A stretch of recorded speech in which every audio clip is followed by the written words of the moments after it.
Hello student, मैं Akhilesh Dwivedi civil jobs academy के online platform पर आप सभी का बहुत बहुत पुनः स्वागत करता हूं। मैं यहां पर ऑनलाइन यूनिट 6 भारत तथा मध्य प्रदेश की अर्थव्यवस्था का टॉपिक का विषय मैंने स्टार्ट किया है प्री के हिसाब से, और इसके अंतर्गत मैंने 3 टॉपिक कराए हैं। भारतीय अर्थव्यवस्था में मध्य प्रदेश की वर्तमान स्थिति, इसको मैंने बहुत विस्तार से कराया है। ये टॉपिक कंप्लीट हो चुका है। दूसरा टॉपिक मध्य प्रदेश की जनसंख्या वाला टॉपिक कराया है, और तीसरा टॉपिक अभी मैं स्टार्ट करने वाला हूं। यानी 2 टॉपिक मैंने करा दिए हैं, तीसरा टॉपिक अभी स्टार्ट हो रहा है, और वो टॉपिक है मानवीय संसाधनों का विकास। मानवीय संसाधनों का जो विकास है, इसके अंतर्गत मैं क्या क्या कराने वाला हूं, किस तरह से इसको बताने वाला हूं, मैं एक बार इसको मेंशन कर देता हूं। इसमें हम पहले पढ़ेंगे मानव संसाधन के बारे में, फिर मानव संसाधन के प्रकार पढ़ेंगे। मानव संसाधन के पहले अर्थ बताऊंगा, फिर इसके प्रकार बताऊंगा, फिर मानव संसाधन का विकास क्या होता है उसके बारे में हम पढ़ेंगे। मानव संसाधन के विकास के लिए क्या क्या प्रयास किए जा रहे हैं, वैश्विक स्तर पर, राष्ट्रीय स्तर पर, मध्य प्रदेश के स्तर पर क्या क्या प्रयास हो रहे हैं उसके बारे में हम पढ़ेंगे। फिर मानवीय संसाधन विकास के कारक, उसमें 3 टॉपिक आपके सिलेबस में दिए गए हैं, शिक्षा, स्वास्थ्य तथा कौशल, इनके बारे में आगे हम पढ़ेंगे। तो अभी मैं स्टार्ट कर रहा हूं मानव संसाधन के बारे में कि मानव संसाधन एक्चुअल में होता क्या है।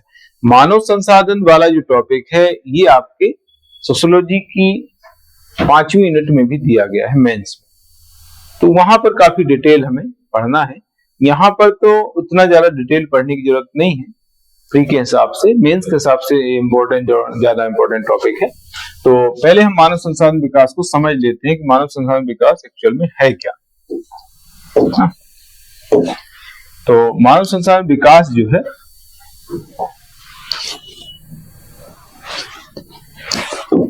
मानव संसाधन विकास से तात्पर्य ऐसी मानवीय जनसंख्या से है जो योग्य है, कार्यकुशल है, दक्ष है, मानसिक रूप से परिपक्व है, शिक्षित है, अपने क्षेत्र में जो है कुशलता प्राप्त है। और ये जो जनसंख्या है ये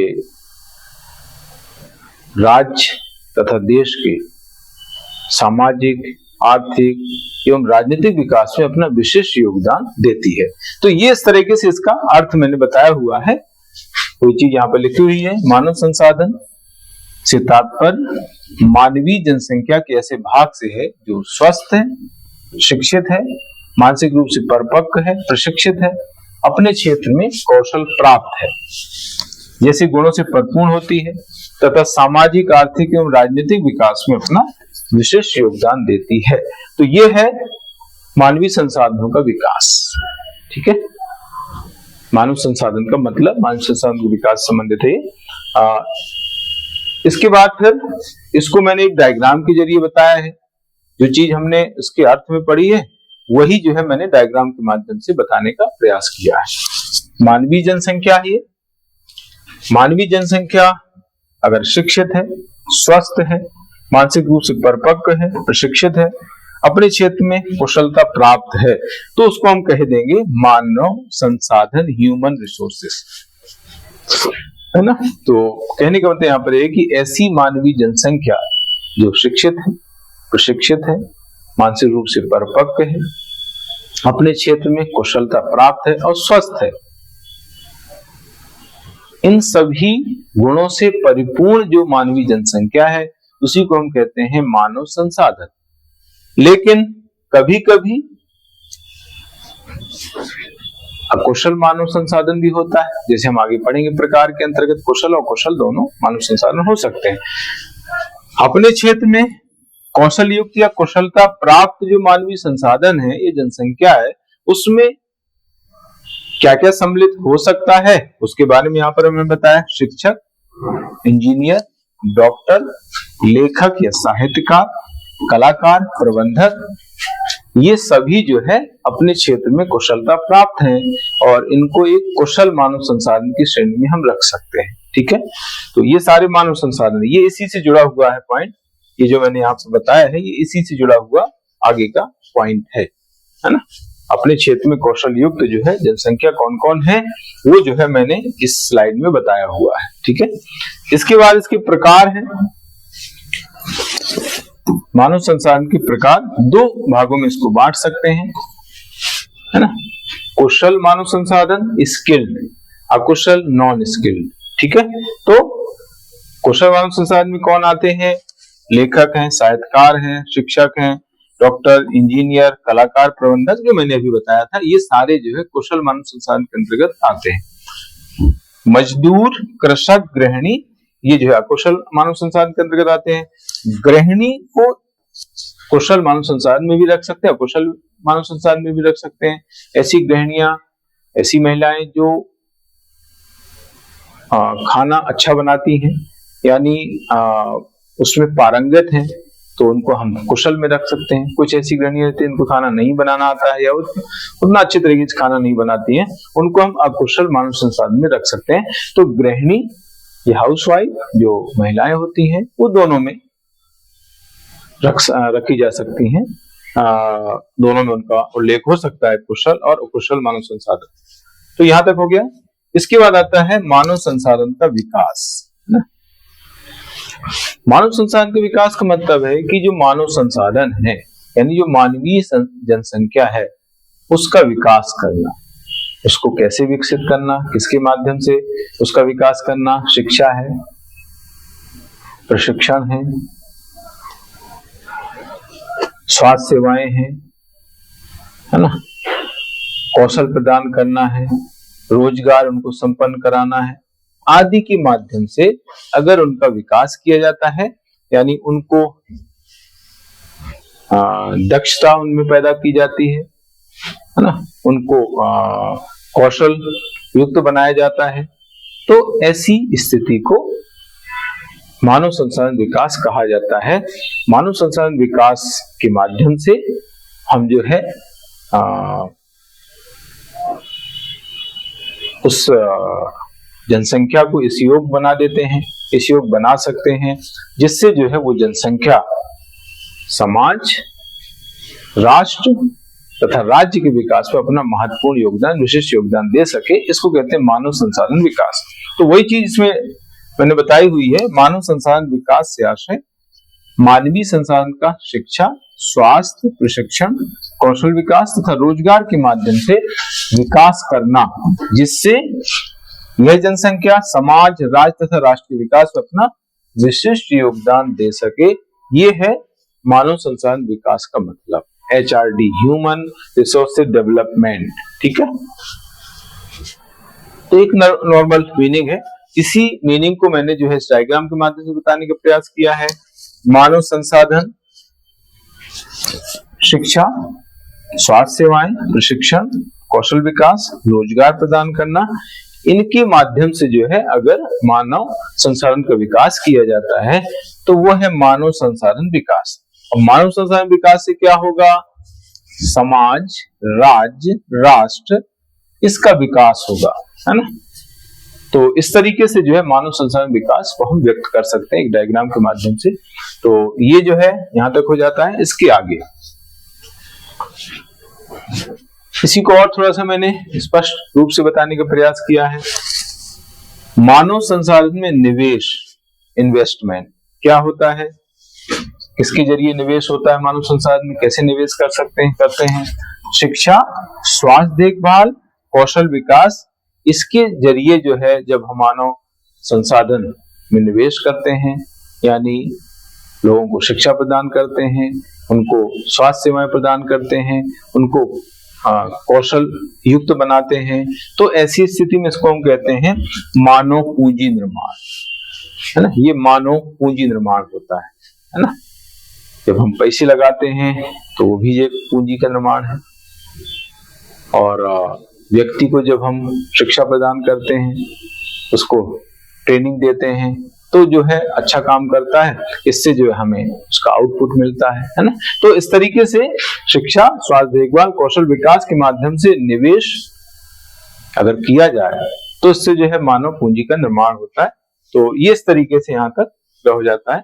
इसके बाद मानव संसाधन विकास के उद्देश्य क्या है?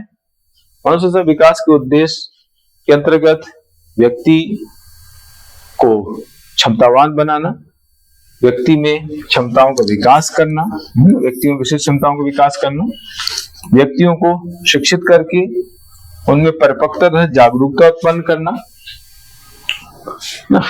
व्यक्ति में विशेष क्षमताएं मतलब एक अलग क्षमताएं विकसित करना, जिससे जो है वो अपने दायित्वों का सही ढंग से निर्वहन कर सके, अपने काम सही ढंग से संपन्न कर सके। ठीक है।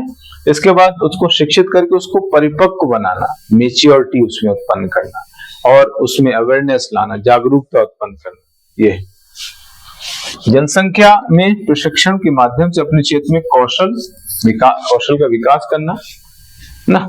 देखो, शिक्षण के माध्यम से उसको परिपक्व बनाना, जागरूक बनाना, प्रशिक्षण के माध्यम से उसमें कुशलता उत्पन्न करना, उसको कौशल युक्त बनाना, दक्ष बनाना, एक स्वस्थ मानव समूह का विकास करना, है ना। स्वास्थ्य सेवाएं प्रदान करके एक स्वस्थ मानव समूह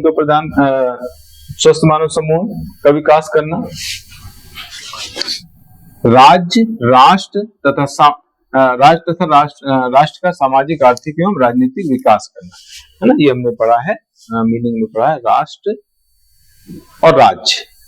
राष्ट्र मतलब भारत और राज्य मतलब मध्य प्रदेश का सामाजिक, आर्थिक तथा राजनीतिक विकास करने के लिए भी मानव संसाधन की विकास की जरूरत पड़ती है। फिर आगे है मानव संसाधन विकास के लिए प्रयास। मानव संसाधन विकास के लिए प्रयास हम तीन भागों में बांट करके बता सकते हैं। वैश्विक स्तर पर प्रयास, राष्ट्रीय स्तर पर प्रयास और मध्य प्रदेश स्तर पर प्रयास। ये तीन तरीके से प्रयास हम बता सकते हैं।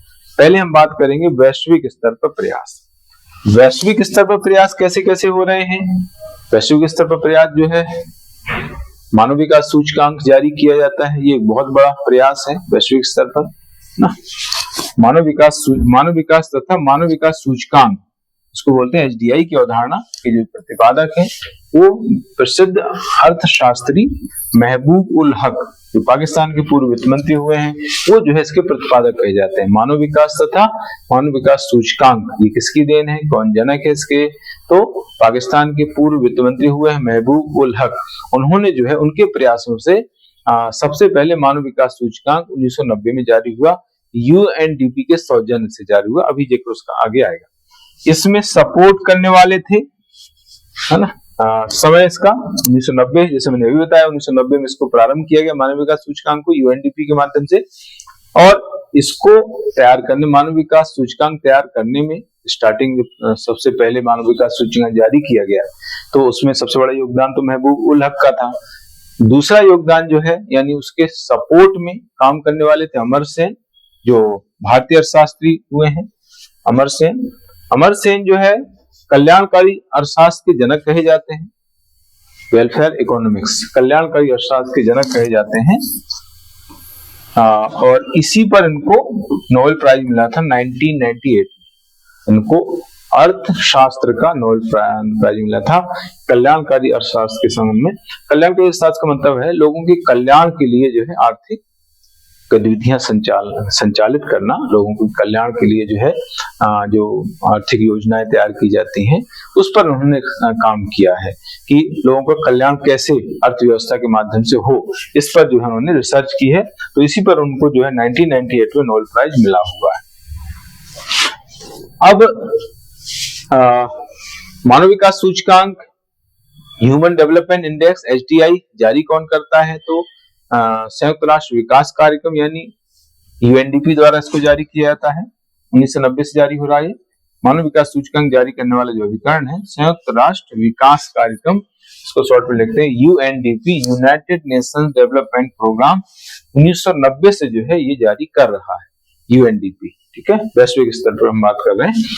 इसकी स्थापना, UNDP की जो स्थापना हुई है 22 नवंबर 1965 को UNDP की स्थापना हुई है। इसका मुख्यालय न्यूयॉर्क है, USA। और इसका आदर्श वाक्य है ऊपर की ओर देखो, ऊपर की ओर बढ़ना। ये है जो इसका आदर्श वाक्य, ऊपर की ओर बढ़ना। तो ये है संयुक्त राष्ट्र विकास कार्यक्रम से रिलेटेड इंपॉर्टेंट बातें, क्वेश्चन कहीं इसका आ सकता है। इसके बाद फिर इसके प्रमुख हैं, ये प्रशासक हैं अचिम स्टेनर, यूके के रहने वाले हैं। टोटल देश जो है इसमें 170 यानी 170 देश इसके अंतर्गत आते हैं, उनका जो है सर्वेक्षण यहाँ पर किया जाता है। हालांकि यूएन में जो है टोटल 193 सदस्य देश हैं, 193 की जो के लिए ये सूचकांक जारी करता है, बाकी इसमें सदस्य देश 170 आते हैं। सतत विकास के लिए एजेंडा है 2030 का, उसको लागू करने में इसकी अहम भूमिका है।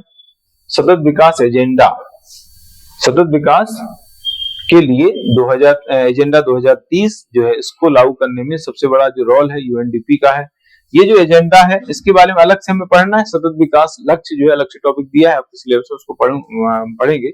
इसको अपनाया गया है 25 सितंबर 2015 को संयुक्त राष्ट्र द्वारा, इसको 25 सितंबर 2015 को अपनाया गया। लागू ये हुआ है 1 जनवरी 2016 से, है ना। सतत विकास के लिए 2030 एजेंडा जो है, ये एजेंडा है, ये 2030 तक के लिए लक्ष्य है। तो इसको अपनाने का समय है 25 सितंबर 2015।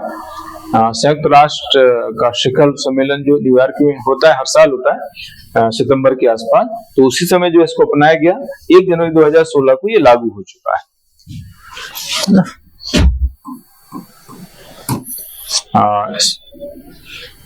इसमें 17 सतत विकास लक्ष्य हैं, इनको SDG 1, 2, 3 ऐसा करके लिखते हैं, तो 17 है टोटल ये। इसे 2030 तक सभी प्रकार की गरीबी समाप्त करना, ये SDG फर्स्ट के अंतर्गत। फिर SDG 2 भुखमरी है ना, फिर साक्षरता है। इस तरह से 17 SDG है, 1, 2, 3, 4 जैसे 17 इस तरह से। तो जो पहला SDG यानी 1 है, उसमें लिखा है कि 2030 तक सभी प्रकार की गरीबी को समाप्त किया जाएगा। तो इस तरीके से जो है इस एजेंडे को लागू करने में सबसे बड़ा जो रोल है वो यूएनडीपी का माना जाता है। अब अलग से हम SDG पढ़ेंगे, यानी सतत विकास लक्ष्य हम अलग से पढ़ेंगे, टॉपिक आपके सिलेबस में दिया गया है, ठीक है। इसके बाद मानव विकास सूचकांक के आयाम या आधार हैं, डायमेंशंस, उसमें शिक्षा, ज्ञान, स्वास्थ्य, जन्म के समय जीवन प्रत्याशा यानी लोगों की जीने की औसत आयु, है ना। तो जीवन स्तर, इसको प्रति व्यक्ति सकल राष्ट्रीय आय के रूप में व्यक्त किया जाता है। तो ये 3 आयाम है। हालांकि ये सिलेबस में ऐसा आपको दिया नहीं है, नहीं तो इसका पूरा डिटेल बताना होता। पूरा डिटेल बताने की जरूरत इसलिए नहीं है क्योंकि आपको पर्टिकुलर सिलेबस में ऐसा दिया नहीं है ना। लेकिन कभी इस तरह क्वेश्चन आ जाए तो आपको ध्यान रखना है, ऐसे क्वेश्चन पहले आए हुए हैं, इकोनॉमी के अंतर्गत पहले क्वेश्चन आ चुके हैं। एक बार काफी पहले क्वेश्चन आया था कि मानव विकास सूचकांक का कौन सा आयाम नहीं है, ऐसा करके क्वेश्चन आया हुआ है। तो ऐसा बन सकता है, लेकिन बहुत डिटेल में नहीं जाना है। पहले इकोनॉमी सिलेबस हुआ करता था मानव विकास करके, तो उसमें मैं बहुत डिटेल में बताता था, ये अभी इतनी जरूरत नहीं है। फिर मानव विकास सूचकांक जो है 2024, उसके बारे में यहाँ पर मैंने डिटेल बताया हुआ है। ये करंट की चूंकि चीज है तो इसको करंट अफेयर्स से कोरिलेट करके पूछ सकता है ना। तो यूएनडीपी द्वारा जो सूचकांक जारी किया गया है उसका शीर्षक है breaking the gridlock reimagining operation in a polarised world. तो ये जो है इसका शीर्षक है, यानी टाइटल है। जो अभी नई रिपोर्ट जारी हुई है, इंडेक्स जारी हुआ है यूएनडीपी द्वारा, तो उसका कभी आपको इसका टाइटल भी पूछ सकता है। कुल देश 193 हैं, जैसे मैंने बताया यूएनडीपी में सदस्य संख्या जो है 170 है, लेकिन ये 193 जो संयुक्त राष्ट्र संघ के देश हैं उनको आधार मान करके रिपोर्ट जारी करता है। सर्वोच्च रैंक प्राप्त देश हैं, उसमें स्विट्जरलैंड का नाम आता है, नॉर्वे और आइसलैंड। पहले नॉर्वे लगातार जो है फर्स्ट नंबर पर रहता था, अभी जो है नॉर्वे सेकंड नंबर पर आ गया है, स्विट्जरलैंड फर्स्ट पर पहुंच गया है। इसकी जो HDI है या इंडेक्स है वो है 0.967 है ये।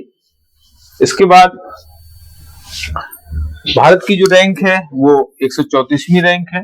इसका भारत का HDI 0.644 है और श्रेणी है मध्यम मानव विकास, ये श्रेणी है। तो इस तरीके से जो है वैश्विक स्तर पर ये प्रयास किए जा रहे हैं, वो मैंने बताए हैं। इसके बाद आता है राष्ट्रीय स्तर पर प्रयास, मानव विकास, मानव संसाधन विकास के लिए अलग अलग स्तर पर प्रयास किए जा रहे हैं, वैश्विक स्तर पर, राष्ट्रीय स्तर पर, मध्य प्रदेश के स्तर पर। तो वैश्विक स्तर पर हमने पढ़ लिया है। वैश्विक स्तर पर प्रयास जो है UNDP द्वारा किए जा रहे हैं। सतत विकास लक्ष्य के माध्यम से UNDP प्रयास कर रहा है। इसके अलावा मानव विकास सूचकांक भी जारी किया जा रहा है UNDP द्वारा। तो ये जो है वैश्विक स्तर पर प्रयास है। अब हमें भारत के स्तर पर प्रयास देखना है। मानव संसाधन विकास मंत्रालय की जो स्थापना है ये 26 सितंबर 1985 को की गई थी। शिक्षा मंत्रालय था पहले। शिक्षा मंत्रालय का नाम जो है इस समय मानव संसाधन मंत्रालय किया गया था। 26 सितंबर 1985 के पहले तक शिक्षा मंत्रालय था, उसका नाम चेंज करके मानव संसाधन मंत्रालय कर दिया गया, फिर वापस से शिक्षा मंत्रालय किया गया 2020 में। पहले वित्त मंत्री थे, यानी पहले मानव संसाधन विकास मंत्री जो थे PV नरसिम्हा राव थे। ये जो मंत्रालय का नाम चेंज हुआ था राजीव गांधी के समय में चेंज हुआ था, है ना। ये नाम चेंज कब हुआ? राजीव गांधी सरकार ने किया था। राजीव गांधी सरकार ने ये नाम चेंज किया था, राजीव गांधी सरकार द्वारा। और प्रधानमंत्री जब राजीव गांधी थे उस समय जो है PV नरसिम्हा राव को इस मंत्रालय का मंत्री बनाया गया था। बाद में PV नरसिम्हा राव जो है प्रधानमंत्री भी बने। तो ये है शिक्षा मंत्रालय। पहले जो था वो 1947 में बना। 15 अगस्त 1947 में जो शिक्षा विभाग था उसको शिक्षा मंत्रालय नाम दिया गया। फिर जो है यही शिक्षा मंत्रालय मानव संसाधन मंत्रालय हो गया। फिर मानव संसाधन मंत्रालय का नाम पुनः शिक्षा मंत्रालय नई शिक्षा नीति 2020 के तहत किया गया है।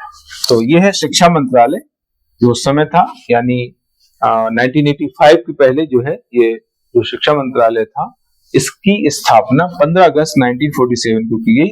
पहले शिक्षा मंत्री जो माने जाते हैं मौलाना अबुल कलाम आजाद माने जाते हैं। ओवरऑल पहले शिक्षा मंत्री है मौलाना अबुल कलाम आजाद। पहले मानव संसाधन मंत्री जो है वो PV नरसिम्हा राव है। ठीक है। तो 15 अगस्त 1947 को शिक्षा विभाग का नाम शिक्षा मंत्रालय किया गया। पहले इसका नाम शिक्षा विभाग था और इस समय जो है इसका नाम हो गया शिक्षा मंत्रालय, है ना।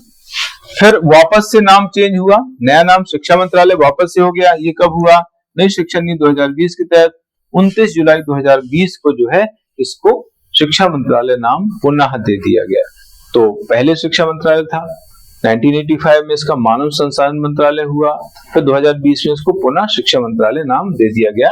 और वर्तमान इसके जो मंत्री हैं वो श्री धर्मेंद्र प्रधान इसके वर्तमान मिनिस्टर हैं। तो ये है इस तरीके से इसके संबंध में शिक्षा मंत्रालय जो वर्तमान में काम कर रहा है इसका उद्देश्य क्या है? इसके उद्देश्य मैंने लिखे हुए हैं। राष्ट्रीय शिक्षा नीति बनाना तथा उसका अक्षरशः क्रियान्वयन सुनिश्चित करना, ये इसका मेन उद्देश्य है। इसके बाद शिक्षा तक सभी की पहुंच, आसान पहुंच सुनिश्चित करना ना, शिक्षा तक सभी की आसान पहुंच सुनिश्चित करना। इसका मतलब यहाँ पर ये है कि सभी लोग शिक्षा ग्रहण कर सके, इस तरह का प्रबंध करना, इस तरह का मैनेजमेंट करना। चाहे वो कमजोर वर्ग हो, चाहे वो धनी वर्ग हो, सभी जो है शिक्षा ग्रहण कर सके, सभी को शिक्षा प्राप्त हो सके, इसकी व्यवस्था करना। ठीक है। समाज के वंचित वर्गों के योग्य छात्रों को छात्रवृत्ति, ऋण, सब्सिडी आदि के रूप में वित्तीय सहायता प्रदान करना, ये इसका एक पर्पज है। तो ये है शिक्षा मंत्रालय से संबंधित उद्देश्य। इसके बाद मानव विकास रिपोर्ट राष्ट्रीय स्तर पर भी जारी होती है। मानव विकास रिपोर्ट, मानव विकास सूचकांक, मानव विकास रिपोर्ट UNDP भी जारी करता है वैश्विक स्तर पर, और इस तरह की रिपोर्ट जो है राष्ट्रीय स्तर पर भी जारी होती है और राज्य स्तर पर भी जारी होती है।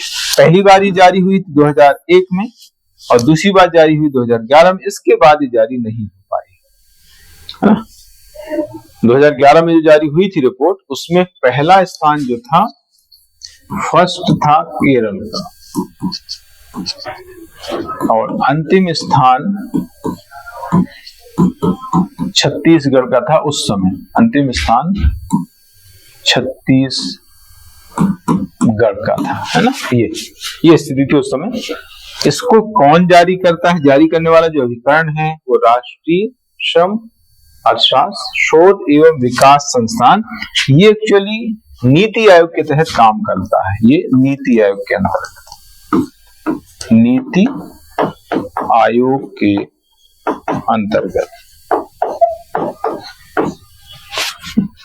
राष्ट्रीय श्रम अर्थशास्त्र शोध एवं विकास संस्थान जो है, ये वर्तमान नाम है। पहले इसका नाम institute of applied man power research, जब नीति योजना आयोग का नाम नीति आयोग हुआ तब इसका नाम भी चेंज कर दिया गया। तो जो ये रिपोर्ट जारी हुई है वो इसी संगठन ने जारी की है। जो पहले नाम था institute of applied man power research, इसी का नाम जो है बदल के कर दिया गया राष्ट्रीय श्रम अर्थशास्त्र शोध एवं विकास संस्थान। तो इस तरह क्वेश्चन बन सकते हैं कि कौन रिपोर्ट जारी करता है वर्तमान में, तो इस तरह से ध्यान रखना है। इसके अलावा शिक्षा, स्वास्थ्य तथा कौशल विकास संबंधी बहुत सारे कार्यक्रम चल रहे हैं राष्ट्रीय स्तर पर, उनके बारे में हम आगे पढ़ेंगे। मैंने यहाँ पर हिंट किया है, हम पढ़ रहे हैं मानव संसाधन विकास के लिए प्रयास राष्ट्रीय स्तर पर। तो राष्ट्रीय स्तर पर इस तरह के कार्यक्रम चल रहे हैं, उनका जिक्र आगे बीच में हम करेंगे। इसके बाद आता है राज्य स्तर पर, मध्य प्रदेश राज्य स्तर पर।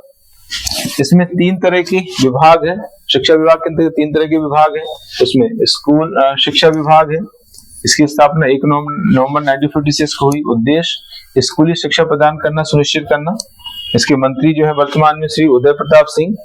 ये है स्कूल शिक्षा विभाग। इसके बाद आता है दूसरा विभाग, उच्च शिक्षा विभाग। स्थापना इसकी 1 नवंबर 1956 को हुई। उद्देश्य इसका उच्च शिक्षा प्रदान करने की व्यवस्था करना। और इसके मंत्री जो हैं श्री इंदर सिंह परमार, इसके वर्तमान में मिनिस्टर हैं, उच्च शिक्षा मंत्री हैं। तकनीकी शिक्षा विभाग, इसका उद्देश्य तकनीकी शिक्षा प्रदान करने की व्यवस्था करना। इसके भी मंत्री इंदर सिंह परमार है वर्तमान में। तो ये इस तरीके से मध्य प्रदेश में 3 तरह के शिक्षा विभाग काम कर रहे हैं, स्कूल शिक्षा, उच्च शिक्षा और तकनीकी शिक्षा विभाग। फिर मध्य प्रदेश स्तर पर भी मानव विकास रिपोर्ट जारी की जाती है। पहली मानव विकास रिपोर्ट 1995 में जारी की, और इस तरीके से मानव विकास रिपोर्ट जारी करने वाला मध्य प्रदेश देश का पहला राज्य माना जाता है। सबसे पहले मध्य प्रदेश में मानव विकास रिपोर्ट जारी की 1995 में। मतलब कहने के यहाँ पर है कि केंद्र स्तर, राष्ट्रीय स्तर से पहले मध्य प्रदेश स्तर पर मानव विकास रिपोर्ट जारी हो चुकी थी 1995 में। 1998 में मानव विकास रिपोर्ट जारी की गई मध्य प्रदेश में। इसके बाद जारी नहीं हुई, और राष्ट्रीय स्तर पर भी जारी नहीं हो रही अभी, और मध्य प्रदेश स्तर पर भी अभी ये रिपोर्ट जारी नहीं की जा रही है। मानव विकास रिपोर्ट जारी करने वाला पहला जिला जो है, जारी करने वाला पहला जिला, देश का पहला जिला है, ये देश का पहला जिला राजगढ़ है ना। ओवरऑल पहला जिला देश का भी, एमपी का तो है ही, पर देश का भी पहला जिला है राजगढ़। और इसने भी जो है 1995 को ही रिपोर्ट जारी की थी, मानव विकास रिपोर्ट। तो इस तरीके से जो है देश का पहला जिला है जिसने मानव विकास रिपोर्ट जारी की थी। फिर मध्य प्रदेश स्तर पर ये प्रयास किए जा रहे कार्यक्रम के संबंध में, तो इसको हम बाद में पढ़ेंगे। शिक्षा, स्वास्थ्य तथा कौशल विकास संबंधी कार्यक्रम, अभी हम अलग अलग टॉपिक लेंगे। शिक्षा का टॉपिक लेंगे, स्वास्थ्य का टॉपिक लेंगे, कौशल का टॉपिक लेंगे। तो इन टॉपिक्स के अंतर्गत हम विकास कार्यक्रम भी पढ़ेंगे अलग से। तो इसलिए मैंने हल्का से हिंट किया, क्योंकि हम यहाँ पढ़ रहे हैं मानव संसाधन विकास के लिए प्रयास। तो राष्ट्रीय स्तर पर ऐसे कार्यक्रम चल रहे हैं और राज्य स्तर पर भी ऐसे कार्यक्रम चल रहे हैं। तो दोनों जगह मैंने जो है ये यहाँ पर हिंट किया हुआ है। अब आगे आता है मानव संसाधन विकास के कारक। मानव संसाधन विकास के कारक के अंतर्गत 3 तरह के कारक आते हैं, यानी 3 कारकों के माध्यम से मानव संसाधन विकास हो सकता है। उसमें शिक्षा है, स्वास्थ्य है और कौशल है। तो शिक्षा के अंतर्गत अभी मैंने बताया है स्कूल शिक्षा, उच्च शिक्षा, तकनीकी शिक्षा, ये जो है इसके अंतर्गत आती हैं। तो इसको हम आगे डिटेल में पढ़ेंगे। अभी हम लेंगे शिक्षा, पहला टॉपिक इसमें शिक्षा लेंगे। तो शिक्षा से संबंधित स्थिति बताएंगे मध्य प्रदेश में, क्योंकि मध्य प्रदेश के संदर्भ में पढ़ना है तो मध्य प्रदेश में शिक्षा की स्थिति क्या है और शिक्षा संबंधी कार्यक्रम क्या क्या चल रहे हैं। राष्ट्रीय स्तरीय कार्यक्रम भी पढ़ेंगे हम, मध्य प्रदेश के स्तर कार्यक्रम भी पढ़ेंगे। तो ये सारी चीजें इसी तरीके स्वास्थ्य और इस तरह से कौशल के बारे में हमें आगे पढ़ना है। तो आज के लिए इतना ही। आगे नेक्स्ट टॉपिक में लेकर आप लोगों के समक्ष पुनः उपस्थित होऊंगा। आप सब लोग खुश रहें, आपका दिन शुभ हो। गुड लक, जय हिंद।